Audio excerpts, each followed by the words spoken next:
শোনো, বোকার সাথে বন্ধুত্ব করতে যাবে না। সে তোমার উপকার করার চাইতে ক্ষতি করবে বেশি। কৃপণের সাথেও কখনো বন্ধুত্ব করবে না, কারণ সে তোমার বিপদের দিনে পাশে না থেকে নিজেকে গুটিয়ে নেবে। সাবধান,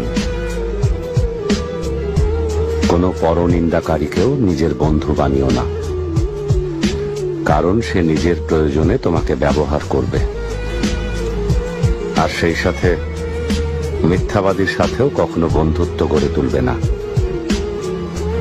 কারণ সে মরীচিকার মতো দূরের স্বপ্নে বিভোর করে কাছের জিনিসগুলোকে দূরে সরিয়ে দেবে।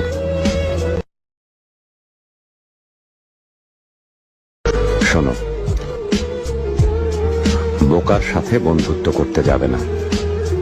সে তোমার